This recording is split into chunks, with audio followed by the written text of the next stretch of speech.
അത് ഞാൻ പറഞ്ഞ അനുസരിച്ചാൽ നീ രക്ഷപ്പെടും, അല്ലെങ്കിൽ നിന്റെ കാര്യത്തിൽ ഇപ്പം തന്നെ തീരുമാനമായിട്ടുണ്ടെന്ന് പറഞ്ഞു. അതെന്താ കാര്യം? ഇതൊക്കെ കട്ടൻ്റെതായിട്ട് പറഞ്ഞു കൊടുക്കേണ്ട കാര്യമാണ്. നിങ്ങളൊക്കെ അകപ്പെട്ടിട്ടുണ്ടെങ്കിൽ അച്ഛമ്മൻ്റെ വചനങ്ങളങ്ങ് ശ്രദ്ധിക്കണം. ഇതിനൊക്കെ ഒരു ടൈമുണ്ട്. എന്താ ബൈബിൾ പറയണത്? സമയത്തിന് മുമ്പേ പ്രണയത്തെ തട്ടി ഉണർത്തരുത്. Take the word of God. ഉത്തമഗീതം ശ്രദ്ധിക്കട്ടെ. ഹല്ലേലൂയ ഹല്ലേലൂയ ഹല്ലേലൂയ യേശുവേ hallelujah hallelujah hallelujah hallelujah hallelujah വായിച്ചോളൂ. ഉത്തമഗീതം 8:4. ഉത്തമഗീതം 8:4. ജെറുസലേം പുത്രിമാരെ ഞാൻ കെഞ്ചുന്നു, ജെറുസലേം പുത്രിമാരെ ഞാൻ കെഞ്ചുന്നു, സമയമാകും മുമ്പേ നിങ്ങൾ പ്രേമത്തെ തട്ടി ഉണർത്തരുതേ, ഇളക്കി വിടരുതേ. ഇളക്കി വിടരുതേ, പണി കിട്ടുമെന്നർത്ഥം. സമയമാകും മുമ്പ് ഇങ്ങനെയുള്ള കച്ചവടത്തിന് പോകരുത്, പണി കിട്ടാൻ സാധ്യത ഉണ്ട്. ഇതിനൊക്കെ ഒരു കാലമുണ്ട്. നിങ്ങൾ വിവാഹം കഴിച്ചാലും ഇപ്പം എന്താ, വിവാഹം കഴിച്ചാലും സ്നേഹിക്കണവരാണെങ്കിൽ സ്നേഹിക്കാൻ പറ്റിയ ഒരു പ്രശ്നവുമില്ല. നമ്മുടെ സ്വന്തം കാലം നിന്ന് കഴിഞ്ഞാൽ നമ്മുടെ കുഞ്ഞുങ്ങളെ വിശ്വാസം വളർത്താൻ പറ്റുമെന്ന് ഉറപ്പുണ്ടെങ്കിൽ നിങ്ങൾ സ്നേഹിക്കാൻ പറ്റും. പക്ഷെ അതിക്ക് മുമ്പ് മാതാപിതാക്കന്മാരും എടുത്ത് എത്തിയിട്ടില്ല, സ്വന്തം ആങ്ങളമാരും എത്തിയിട്ടില്ല, അപ്പന്മാരും എത്തിയിട്ടില്ല, കുടുംബത്തിലിങ്ങനെ അധോഗതി കിടക്കുകയാണ്, കുടുംബത്തിൻ്റെ കടവും മാറിയിട്ടില്ല. അപ്പം ഇങ്ങനെ കലാപരിപാടിയൊക്കെ പോയി കഴിഞ്ഞാൽ അത് ദൈവഹിതമല്ല. അതാണ് പ്രശ്നം. ദൈവഹിതം ഒരു പ്രശ്നമാണ്, ദൈവത്തിൻ്റെ ഇഷ്ടം. കാര്യം ദൈവത്തിൻ്റെ ഇഷ്ടമെന്ന് പറഞ്ഞാൽ എന്താണ്? നമ്മളുടെ മേലൊരു മുഖം വെക്കുക അല്ല ദൈവം ചെയ്യണത്.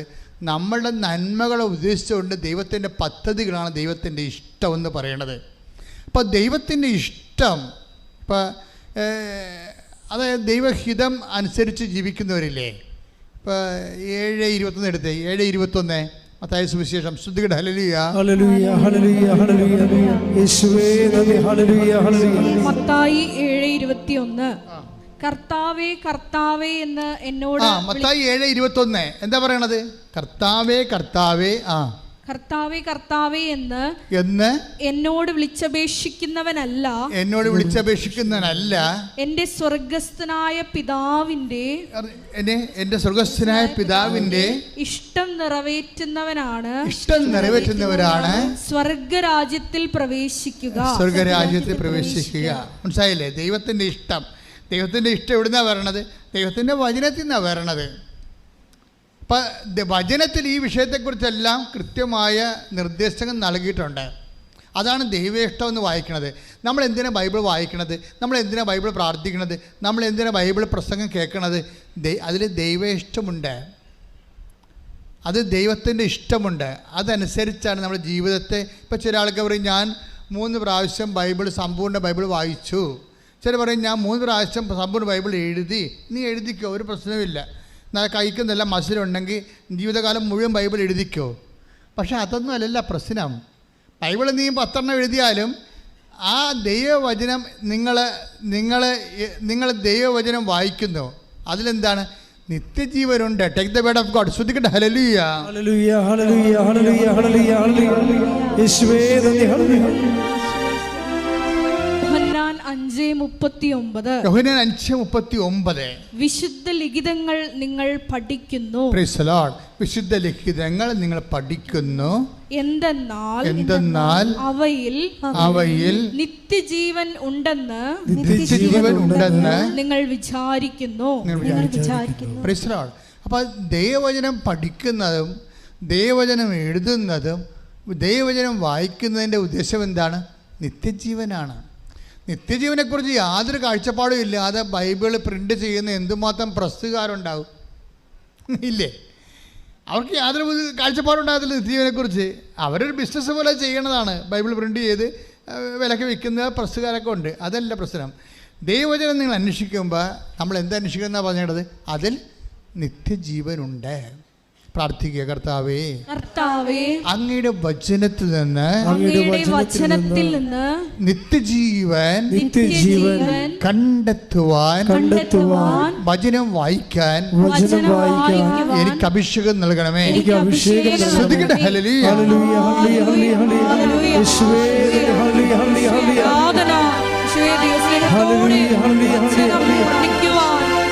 നിത്യജീവിതത്തെ കുറിച്ചുള്ള ഉൾക്കാഴ്ച ഈ ആരാധനയിലൂടെ ഞങ്ങൾക്ക് നൽകണമേ. ഹല്ലേലൂയ. പരിശുദ്ധ പരമ ദിവ്യകാരുണ്യത്തിന് ആരാധനയും സ്തുതിയും പുകഴ്ചയും ഉണ്ടായിരിക്കട്ടെ. അപ്പം നമ്മുടെ ബേസിക്സ് എന്താ?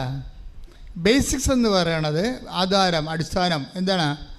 അതായത് വെളിപാട് കിട്ടണമെങ്കിൽ ഉടമ്പടി വെളിപാടിൻ്റെയും സ്വപ്നത്തിൻ്റെയും ഒക്കെ സാധ്യതയുള്ള മഹാ ആധ്യാത്മികമായ പദ്ധതിയാണ്. പക്ഷെ അതിലൊക്കെ ചെല്ലണമെങ്കിൽ സിമ്പിളാണ്. എന്താ കാര്യം? അത് 14:21. എന്താ നമ്മൾ 14:21 വായിച്ചത്? ഒന്നുകൂടെ വായിച്ചേ. ശ്രുതികട ഹല്ലേലൂയ. യോഹന്നാൻ 14:21. എന്റെ കൽപ്പനകൾ സ്വീകരിക്കുകയും എന്റെ കൽപ്പനകൾ സ്വീകരിക്കുകയും എന്റെ കൽപ്പനകൾ സ്വീകരിക്കുകയും പാലിക്കുകയും ചെയ്യുന്നവനാണ് എന്നെ സ്നേഹിക്കുന്നത്. എന്നെ സ്നേഹിക്കുന്നവനെ എന്റെ പിതാവും സ്നേഹിക്കും. ഞാനും അവനെ സ്നേഹിക്കുകയും എന്നെ അവന് വെളിപ്പെടുത്തുകയും ചെയ്യും. അപ്പൊ വെളിപ്പെടുത്തുകയും ചെയ്യുമെന്നാണ്. അതിന് ആർക്ക് വേണമെങ്കിലും ദൈവം വെളിപ്പെടുത്താം. അതിന് ദൈവം ഒരു ലിമിറ്റോ അല്ലെങ്കിൽ ഒരു പ്രത്യേക വ്യക്തികളെയോ വെച്ചിട്ടില്ല. അതിൻ്റെ ഒരു മുൻ ആവശ്യം ഇത്രയേ ഉള്ളൂ: എന്നെ സ്നേഹിക്കണം, പിന്നെന്താണ്? എൻ്റെ കൽപ്പന പാലിക്കണം. അപ്പം എന്നെ സ്നേഹിക്കുകയും എൻ്റെ കൽപ്പന പാലിക്കുകയും ചെയ്യുക. അത് തന്നെയാണ് ഈ ഉടമ്പടി എന്ന് പറയണത്. ഉടമ്പടി എന്താ ചെയ്യണത്? അപ്പോൾ ഈ ഉടമ്പടി ചെയ്യുന്ന ആൾക്കാർക്ക് ആദ്യം എന്താ ഉണ്ടാകേണ്ടത്? ഈ 14:21 അനുസരിച്ച് എന്താ പറയുന്നത്? വായിച്ചോളൂ, വായിച്ചേ. എന്റെ കൽപ്പനകൾ സ്വീകരിക്കുകയും പാലിക്കുകയും ചെയ്യുന്നവനാണ്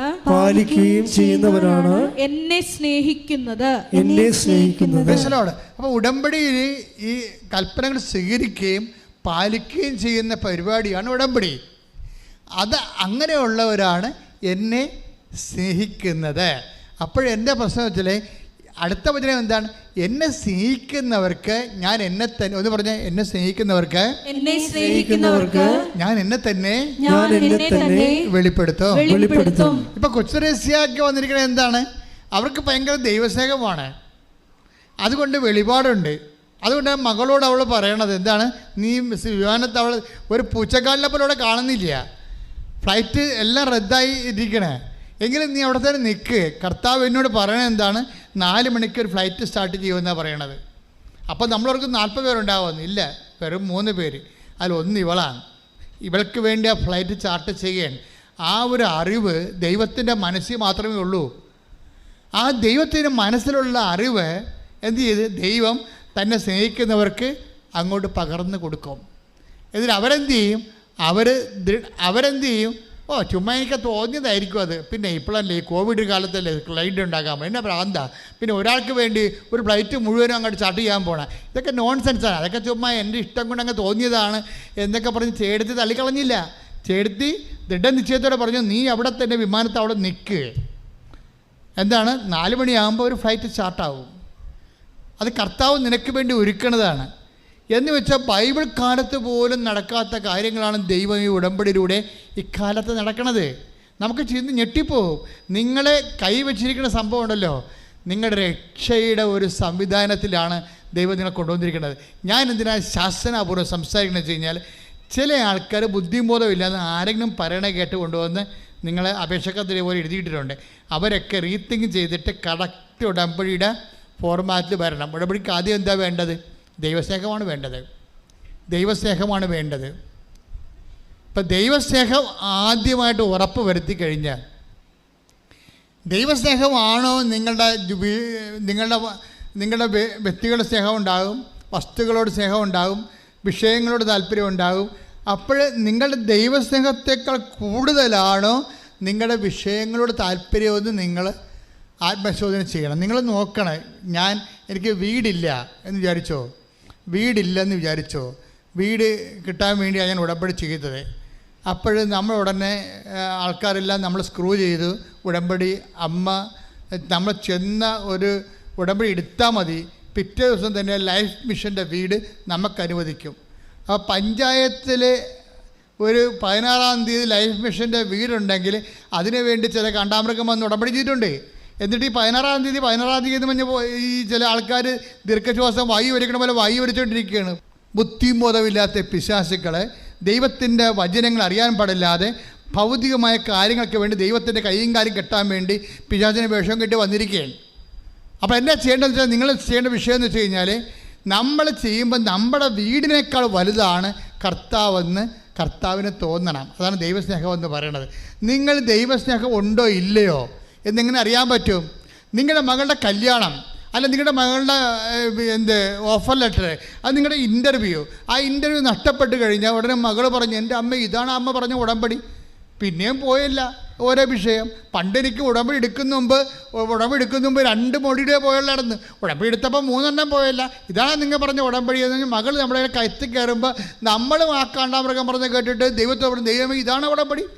പണ്ട് എൻ്റെ മകൾ ഉടമ്പടി എടുക്കാമായിരുന്നു, അപ്പോൾ തമ്മിൽ 2 മൊഴികൾ കിട്ടുമായിരുന്നു. ഇപ്പോൾ ഉടമ്പടി എടുത്തപ്പോൾ 3 മൊഴികളും പോയി. എൻ്റെ മകളെ, നിൻ്റെ സ്വഭാവം ഇതായത് കാരണം നിൻ്റെ സ്നേഹത്തെ ദൈവം പരീക്ഷിക്കുകയാണ്. അതിനൊരു ബുദ്ധിയും ബോധവും നമുക്കുണ്ടാകണം. കാരണം ദൈവത്തിൻ്റെ പ്രഖ്യാപിത നിലപാട്, നയത്തിൻ്റെ പരിപാടികൾ എന്താണ്? ആദ്യം തന്നെ ഈ സംഭവം പരീക്ഷിക്കും. നിനക്കറിയാമല്ലോ, എനിക്ക് ഈ ആത്മീയം ഉള്ളതുപോലെ കർത്താവ് എന്നോട് പറഞ്ഞൊരു കാര്യമാണ്. എന്താ കാര്യം എന്നാ പറഞ്ഞറിയാമോ? കർത്താവിനോട് പറഞ്ഞുള്ള കാര്യം, നീ സഭയുടെ സാംസ്കാരിക കലാപൈതൃകങ്ങളെ സംരക്ഷിക്കണം. അത് മണ്ണോട് മണ്ണ് തീർന്നിരിക്കുകയാണ്. ഇപ്പം ഞാൻ പട്ടം കിട്ടി പുറത്ത് വന്നപ്പോൾ കർത്താവ് എന്നോട് ആദ്യം പറഞ്ഞ കാര്യങ്ങൾ ഒന്നിതാ, ജനങ്ങളുടെ നവീകരണം, വിശുദ്ധീകരണം എല്ലാം പറഞ്ഞ കൂട്ടത്തിൽ പറഞ്ഞ് സഭയുടെ സാംസ്കാരിക കലാപൈതൃകങ്ങളുണ്ട്. അത് മിഷണറി സാഹിത്യമാണ്, മിഷണറി സമ്പ്രദായങ്ങളാണ്. അത് നീ റീക്രിയേറ്റ് ചെയ്യണം, റീജുവിനേറ്റ് ചെയ്യണം. അതിൻ്റെ അകത്ത് പുത്തമ്പാനുണ്ട്, അമ്മാനമുണ്ട്, ദേവാസ്തവിളിയുണ്ട്, പിച്ചപ്പാട്ടുണ്ട്, അണ്ണായിപ്പാട്ടുണ്ട്, പരിചമുട്ടുകളിയുണ്ട്, പരിചവീസുകളിയുണ്ട്, ചവിട്ടുകളകുണ്ട്. ഈ കാര്യങ്ങളെല്ലാം പോയി കിടക്കുകയാണ്. എല്ലാം നീ തിരിച്ചു വിടാൻ പറഞ്ഞു. അപ്പം അന്ന് പോലെ ഇന്ന് വരെ നിങ്ങൾക്കറിയാമല്ലോ, കൃപാസനം പത്രം ലക്ഷങ്ങൾ വായിക്കുന്ന പത്രങ്ങളാണ്. എല്ലാ പത്രത്തിലും ഉണ്ടാകും സഭയുടെ സാംസ്കാരിക കലാപൈതൃകങ്ങൾ, അല്ലേ? കഴിഞ്ഞ ദിവസങ്ങളിൽ നമ്മൾ ചവിട്ടുനാടകം ഇവിടെ വൈക്കത്ത് കളിച്ചു. അതിന് മുമ്പ് 1 മാസം ചവിട്ടുനാടകം നമ്മുടെ പട്ടുമലയിൽ കളിച്ചു. എല്ലാ ദിവസവും ഇതുണ്ട്. കാര്യം ഇത് സഭയുടെ സാംസ്കാരിക കലാപൈതൃകങ്ങളാണ്, മിഷൻ്റെ ഭാഗമാണത്. അപ്പം അത് നടത്തിക്കൊണ്ടിരിക്കുന്ന സമയത്ത് ഇപ്പം ഞാൻ ആദ്യമായിട്ട് മലയാളത്തിൽ തിരയും തീരക്കാറ്റും. അപ്പോൾ എൻ്റെ മനസ്സിലുണ്ടായിരുന്ന ഏറ്റവും വലിയ പ്രശ്നം, ചവിട്ടുനാടകം, ചരിത്ര നാടകം, അതുപോലെ തന്നെ ഭക്തിപ്രധാനമായ നാടകങ്ങളുണ്ട്. ബിജിന നാടകം, അതുപോലെ തന്നെ ജ്ഞാനസുന്ദരി നാടകം, ഇങ്ങനെയൊക്കെ ഉണ്ട്. പിന്നെ പുണ്യാളന്മാരുടെ നാടകമുണ്ട്, അതുപോലെ തന്നെ ഗീ വർഗീസ്, വിസ്ത സെബസ്ത്യാനോസ്. അപ്പോൾ എൻ്റെ മനസ്സിൽ തോന്നി, എന്തുകൊണ്ടാണ് ഈ നാടകത്തിന് ജനജീവിതവുമായിട്ട് ഇൻട്രാക്ട് ചെയ്യാൻ പറ്റാത്തത്? അതാത് കാലത്തുള്ള കാലിക പ്രശ്നങ്ങളെ നാടകത്തിലൂടെ അവതരിപ്പിച്ചുകൊണ്ട് ഈ കാലഘട്ടത്തിലെ മനുഷ്യൻ്റെ ആവശ്യങ്ങളോട് എന്തുകൊണ്ടാണ് ഇതിന് സംവേദിക്കാൻ പറ്റാത്തത്? അങ്ങനെ ചിന്തിച്ചതിൻ്റെ ഫലമായിട്ടാണ് ഞാൻ തിരയും തീരക്കാറ്റും എന്നും പറഞ്ഞുകൊണ്ട് 97 നരസിംഹറാവു കടൽ വിറ്റായിരുന്നു. എന്നുവെച്ചാൽ അന്നുകൊണ്ട് തീരപരിപാലന നിയമം വന്നപ്പോൾ ശരിക്കും നമ്മൾ തീരം നമുക്ക് ജീവിക്കാൻ പറ്റാത്ത പരുവത്തിലായി. പിന്നെ തീരക്കടലിലാണെങ്കിൽ ബോട്ടുകാരൻ ട്രോൾ ചെയ്ത് മത്സ്യത്തൊഴിലാളി, നാടൻ മത്സ്യത്തൊഴിലാളി പട്ടിണിയിലുമായി. അപ്പോൾ ഇതൊക്കെ സംഘർഷം അനുഭവിക്കുന്ന സമയത്ത് ഞാൻ 94 തിരയും തീരക്കാറ്റും എന്ന് പറഞ്ഞ് നാടകം എഴുതി കളിക്കാൻ പോയത്. ഇന്ന് രാത്രി കളിയുണ്ടെങ്കിൽ പകൽ സ്റ്റേജിട്ടപ്പോൾ കുറേ ആശാന്മാർ നാടകം കളിക്കുന്ന ആശാന്മാർ പകൽ ചവിട്ടാട സ്റ്റേജ് ഇട്ടിരിക്കുകയാണ്. അപ്പം ഞാൻ സ്റ്റേജിനവിടെ പോയി നിൽക്കുന്നത്, എല്ലാം ഓരോ മൂവ്മെൻറ്റിനും ഞാനിവിടെ ഉണ്ട്. അപ്പോൾ നിൽക്കുമ്പോൾ ഈ പകൽ 12 മണിക്ക് ഈ ഇട്ട സ്റ്റേജിൻ്റെ പുറത്ത് കയറി ചവിട്ടുനാടക ഈ ആശാന്മാർ ചവിട്ടുകയാണ്. അവർ കവിത്വമെടുത്ത് കലാശം കൊട്ടുകയാണ്. അതിൻ്റെ ഭയങ്കര ഈ താണ്ഡവമായത് കാരണം ചവിട്ടിപ്പൊളിച്ച് ചിലപ്പോൾ അവിടുത്തെ വേദി തന്നെ ഒടിഞ്ഞു വീഴും. അത്രയും ഉഗ്രം ചവിട്ടി അവിടെയാണ്. അപ്പോൾ എനിക്ക് വിറഞ്ഞ് ഞാൻ അപ്പം, നിങ്ങൾ എന്നാ പ്രാന്താ കാണിക്കണേ, എനിക്ക് നാണുണ്ടോ, താഴെ ഇറങ്ങി നിന്നേ. അപ്പോൾ പറഞ്ഞു, അച്ഛാ ഇപ്പം പകരി സാധനം ചവിട്ടി നോക്കിയില്ലുണ്ടല്ലോ, രാത്രി നാടകം കളിക്കുമ്പോൾ ഇത് ഒടിഞ്ഞു പോയാൽ ജനങ്ങളുടെ മുമ്പിൽ മുഴുവൻ നമ്മൾ നാണം കെട്ടു. അപ്പം ഞാൻ പറഞ്ഞു, എന്നാ ചവിട്ടിക്കൊള്ളാൻ പറഞ്ഞു. എന്താ സംഭവം? അവരെന്താ നോക്കണത്? സ്റ്റേജിന് വിസ്താരമുണ്ടോ, സ്റ്റേജിന് പൊക്കമുണ്ടോ, അതൊന്നുമല്ല നോക്കണത്. സ്റ്റേജ് നല്ല കാണാൻ ഭംഗിയാണോ എന്നൊന്നല്ല നോക്കണത്. സ്റ്റേജിനെ വിശ്വസിക്കാൻ കൊള്ളാമോ, തട്ടിനെ വിശ്വസിക്കാൻ കൊള്ളാമോ, അതാണ്. Is it reliable? വിശ്വസിക്കാൻ പറ്റുമോ? ദൈവം അത് തന്നെ നോക്കണത്. നിൻ്റെ സൗന്ദര്യമോ, നിൻ്റെ ആരോഗ്യമോ, നിൻ്റെ ജോലിയോ, നിൻ്റെ പെൻഷനോ, നിൻ്റെ വസ്തുക്കളോ ഒന്നും നോക്കത്തില്ല.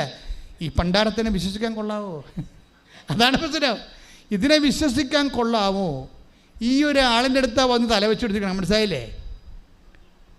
ഈ ഒരാളിൻ്റെ അടുത്ത് വന്നാൽ നമ്മൾ തലവെച്ചിരിക്കണം ഉടമ്പടിയിൽ. ദൈവം ആദ്യം നോക്കണത് എന്താണ്? ഇതിനെ വിശ്വസിക്കാൻ കൊള്ളാവോ?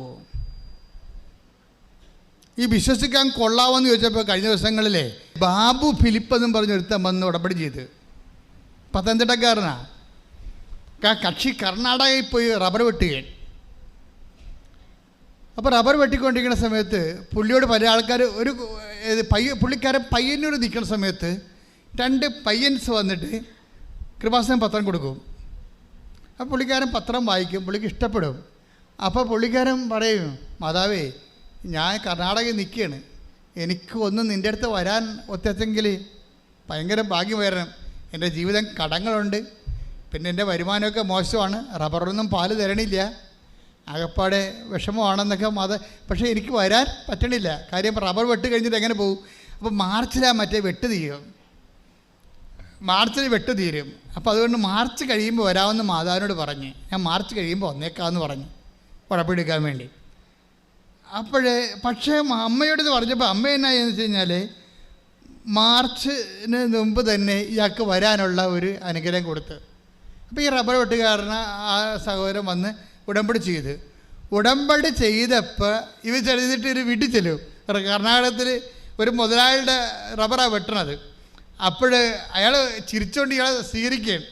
ഇയാളെന്താ പറയണമെന്നറിയാമോ? മകനെ, നീ ഉടമ്പടി എടുത്തപ്പോൾ രക്ഷപ്പെട്ടത് ഞങ്ങളാണ്. അപ്പോൾ ഇയാൾ അന്തം വിട്ടുപോയി. അപ്പോൾ ഇയാൾ ചോദിച്ചു, എന്നാ പറ്റി? അല്ല, നീ വെട്ടണ റബ്ബർ തോട്ടം വിറ്റുപോയെന്ന് പറഞ്ഞു. കാര്യം ഇവിടെ കണ്ടില്ലേ? അയാൾ ആ റബ്ബർ തോട്ടത്തിൽ നിന്ന് ജീവിക്കാൻ വേണ്ടി കുറച്ചുകൂടി പാല് കിട്ടാൻ വേണ്ടിയാണ് വന്ന് ഉടമ്പടി ചെയ്തിരിക്കുന്നത്. റബ്ബറിന് പാല് കുറവാണ്. അപ്പം ഇത്തിരി പാല് കിട്ടാൻ വേണ്ടിയാണ് ആ മനുഷ്യൻ വന്ന് ഉടമ്പടി ചെയ്തിരിക്കുന്നത്. ഈ ഉടമ്പടിയും ചെയ്ത് അവിടെ ചെന്നപ്പോൾ എന്നാ പറ്റി? ആ പുള്ളിക്കാരൻ വെട്ടിക്കൊണ്ടിരുന്ന റബ്ബർ തോട്ടം വിറ്റുപോയി. വിറ്റുപോയെങ്കിൽ അയാൾ ഉടനെ ഈ മനുഷ്യൻ ഉടനെ പറയുവേ, സാരമില്ല, മാതാവ് എനിക്ക് വേറെ എന്തെങ്കിലും കണ്ടു കാണും, എൻ്റെ ജീവിതമാർഗ്ഗം മുട്ടിപ്പോയില്ലേ, അപ്പം അമ്മ എനിക്കെന്തെങ്കിലും കണ്ടു കാണും. അതുകൊണ്ട് ഈ മനുഷ്യൻ എൻ്റെ പേരിൽ നിരാശയോ സങ്കടമോ ഇല്ല. ബുദ്ധിയും പോലും ഇല്ലാത്തവരാണെങ്കിൽ പോയി ഉടമ്പടി എടുത്തപ്പോൾ വിളക്കാന്ന് വെച്ചാൽ പാണ്ടായാലെന്ന് പറഞ്ഞ് പോയി വേണമെങ്കിൽ 2 സ്മോൾ അടിച്ചിട്ട് ദൈവത്തിന് തെറി പറയും. ഇതാണ് വിഷയം ഇതിനകത്ത് വരണത്. അപ്പോൾ ഇയാൾ ഈ ഉടമ്പടി എടുക്കുന്നവർക്ക് നമ്മൾക്ക് ഈ ദൈവികമായ മനസ്സുകൾ വെളിപ്പെടുന്നത് വ്യത്യസ്തമായ കാലാവസ്ഥ കാണിച്ചുകൊണ്ടായിരിക്കും. അപ്പോൾ അതിനൊക്കെ കാണാൻ നമുക്കൊരു ബുദ്ധി ഉണ്ടാകണം. ഈ മനുഷ്യൻ വെയിറ്റ് ചെയ്തിട്ട് ഇയാൾ പറയണേ, ഞാൻ ഏതായാലും ഇപ്പം ഞാൻ ഫ്രീ ആയി, എൻ്റെ തോട്ടം പോയല്ല, എൻ്റെ തോട്ടം പോയില്ലേ, അപ്പോൾ ഞാൻ ഫ്രീ ആയി. ഞാൻ എന്ത് ചെയ്യുന്നറിയാമോ? 2 മണിക്ക് ഞാൻ എഴുന്നേക്കണാണ്. റബ്ബർ തോട്ടത്തിൽ പോകണമെങ്കിൽ 3 മണിക്ക് എത്തണം, അവിടെ 6 മണിക്ക് മുമ്പ് വെട്ടി തീരണം. അപ്പോൾ ഞാൻ 2 മണിക്ക് എഴുന്നേക്കും. 2 മണിക്ക് എഴുന്നേറ്റ് എനിക്ക് വെട്ടാത്ത തോട്ടയിലില്ല, ഞാൻ കൈവരിച്ച് നിന്നുകൊണ്ട് കൊന്തയിൽ വന്നു. അതാണ് ഒരു സാഹചര്യത്തെ ആ മനുഷ്യൻ അഭിമുഖീകരിക്കുന്ന രീതി കണ്ടില്ലേ? ഞാൻ 2 മണിക്കാണ് എഴുന്നേറ്റ് പോകും, കാര്യം ഞാൻ ഇങ്ങനെ പരിചയിച്ച് പോയതാണ്. പക്ഷേ വെട്ടാൻ തോട്ടമില്ല. അത് ഞാൻ കൈവിരിച്ച് വന്നുകൊണ്ട് ജപമാല ചെല്ലും. രാവിലെ ഞാൻ പള്ളിയിൽ പോകും, പക്ഷേ എനിക്ക് പള്ളി അടുത്തൊന്നുമില്ല, ഞാൻ ഓട്ടോറിക്ഷ പിടിച്ച് കുർബാന കാണാൻ പോകും. അപ്പോൾ എന്നാ പറ്റിയെന്ന് വെച്ച് കഴിഞ്ഞാൽ റബ്ബർ തോട്ടം പോയി, പക്ഷേ ദൈവത്തോടുള്ള ഉടമ്പടി അയാൾ മുടക്കണില്ല. അങ്ങനെ ഒരു ദിവസം വന്ന് പുള്ളി ടൗണിൽ ചെന്നപ്പോൾ ഒരു ചേട്ടൻ പറഞ്ഞ്, എടാ എന്താ നീ കറങ്ങി നടക്കണത്, പണിയൊന്നുമില്ലേ? അപ്പോൾ പറഞ്ഞ് എൻ്റെ തോട്ടം വിറ്റുപോയെന്ന് പറഞ്ഞു. അത് കുഴപ്പമില്ല, നീ വാ, നിനക്ക് 2 തോട്ടം തരാമെന്ന് പറഞ്ഞു. 2 തോട്ടം കൊടുക്കുക തന്നെയില്ല. അയാൾ പറയണത് ഈ മാതാവാണ് എനിക്ക് റബ്ബർ വെട്ടി തന്നതെന്ന്. എന്താ കാര്യം? ഇങ്ങനെ ചറം ചീറ്റിക്കൊണ്ടിരിക്കുന്ന സംഭവം. അതായത് ഈ മനുഷ്യൻ മറ്റ് റബ്ബർ തോട്ടത്തിൽ കിടന്നിരുന്നെങ്കിലേ അയാൾ നശിച്ചു പോയേനം, വരുമാനമില്ലാതെ. അമ്മയ്ക്ക് ഇയാളെ മാറ്റണം. അതുകൊണ്ട് ഇയാൾ വിറ്റെന്താ? ഇയാൾ പറഞ്ഞത് അവിടെ ചറം കൂടുതൽ കിട്ടണമെന്നാണ് പറഞ്ഞത്. അത് നടക്കാത്ത കാര്യമായതുകൊണ്ട് അമ്മ ഇയാൾ അവിടുന്ന് മാറ്റിയിട്ട് വേറെ തോട്ടം കൊടുത്തിട്ട് 1-ന് 2 തോട്ടം കൊടുത്ത്. ആ സാക്ഷ്യം കേൾക്കണം. അപ്പോൾ ഇതിൻ്റെ അകത്തൊക്കെ വരുന്ന ഒരു സാക്ഷ്യങ്ങളുടെ പിന്നെ വിഷയം വെച്ചാൽ നമ്മൾ ഉടമ്പടി എടുക്കുന്നവർ വളരെ ഇൻ്റലിജൻ്റ് ആയിരിക്കണം, പിന്നെ ശ്രദ്ധ ഉണ്ടാകണം, പിന്നെ ദൈവത്തിൻ്റെ മുമ്പിൽ നമ്മുടെ ഈ പഴയ അഭ്യാസം കാണിച്ച് പണി മേടിക്കരുത്. കാര്യം ദൈവം നോക്കണത് ഈ റബ്ബർ തോട്ടം വിറ്റാൽ, ഇവൻ്റെ റബ്ബർ തോട്ടം വിറ്റാൽ ഇവൻ തിരിച്ചെന്നെ തന്തയ്ക്ക് വിളിക്കുമോ എന്നാണ് ദൈവം നോക്കണത്. മനസ്സിലായില്ലേ? എന്ന് വെച്ച് കഴിഞ്ഞാൽ വിശ്വസിക്കാൻ പറ്റുമോ? ചവിട്ട് നോക്കുകയാണേ, ചവിട്ട് നടക്കാരൻ പകരം ചവിട്ടത്തില്ലേ, അതുപോലെ ഇത് ഒടിയുവാന്ന് ചവിട്ട് നോക്കും. നിന്നൊക്കെ ആദ്യം കിട്ടാൻ പോണ പണി നീ ഒടിയുവാ ഇല്ലെന്ന് നോക്കത്തുള്ളൂ. അതായത് മിക്കവാറും ഞാൻ ഇന്നലെ കണ്ടിരിക്കേണ്ട 40% ആൾക്കാരും ഉടമ്പടി എടുത്തവർ ആദ്യത്തെ ദൈവത്തിൻ്റെ ചവിട്ടിൽ തന്നെ സാധനം ഒടിഞ്ഞു മാറും. പിന്നെ പ്രാർത്ഥനയില്ല, പള്ളിപ്പോക്കില്ല, ദാനധർമ്മമില്ല, വീട്ടിലാരുടെ മിണ്ടത്തില്ല, ഒരു പരിപാടിയില്ല. അപ്പോൾ ഇങ്ങനെയുള്ള നമ്മുടെ ഈ റബ്ബർ പലക പോലുള്ള ആൾക്കാർ വന്ന് ഉടമ്പടി എടുത്തിട്ടുണ്ട്. ഉടമ്പടി എടുക്കുമ്പോൾ ഓർക്കുക, ഇത് വിശ്വസ്തതയുടെ പ്രാർത്ഥനയാണ്. വിശ്വസ്തതയുടെ പ്രാർത്ഥനയാണ്. ഇതിനെ take the word of God. ശ്രുതികട്ടെ hallelujah. Hallelujah hallelujah hallelujah hallelujah യേശുവേ നന്ദി. Hallelujah hallelujah hallelujah